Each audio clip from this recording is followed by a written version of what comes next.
This is Jay on LA, and today I want to talk about what's happening in our city. So there's been a recent article about the LAPD and how people are fleeing the divisions and retiring, quitting, and not going back into law enforcement because of the truly lack of support they get. The reality is very simple.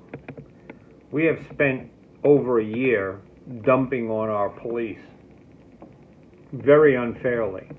Yes, everybody has bad apples. I'm sure there are people in our law enforcement who don't do the right thing all the time, no different than we have doctors who malpractice and dentists who screw up teeth, etc., etc.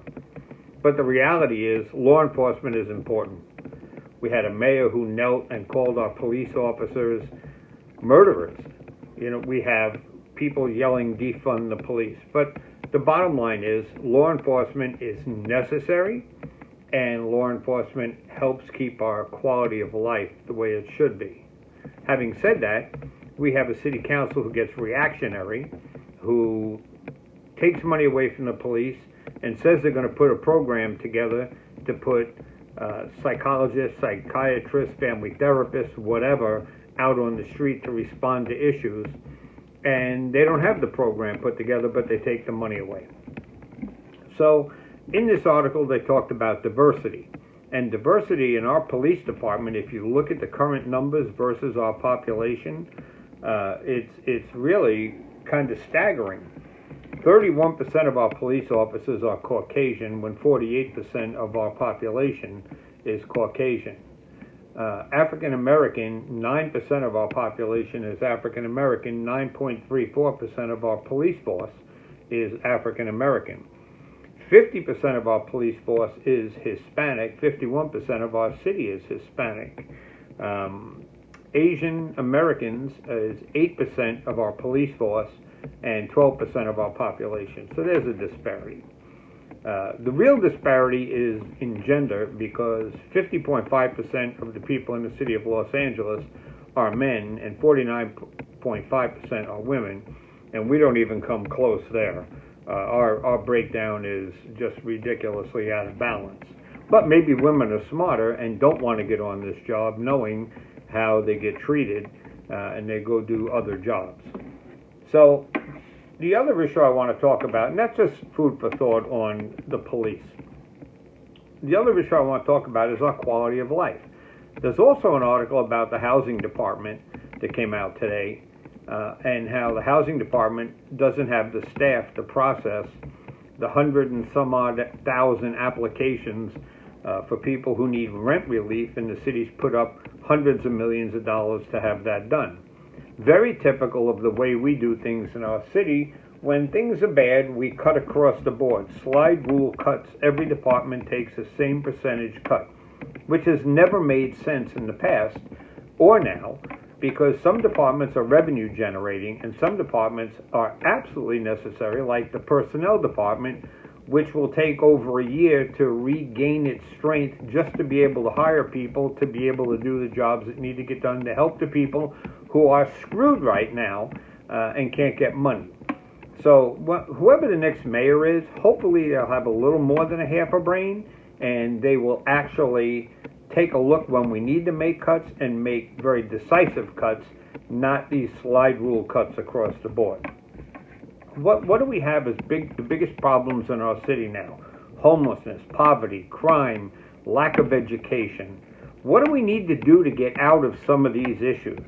Well, if the housing department can't process the money fast enough, maybe we need to outsource it. We spent over $1 billion a year on homelessness, and we have negligible results at best, at very best.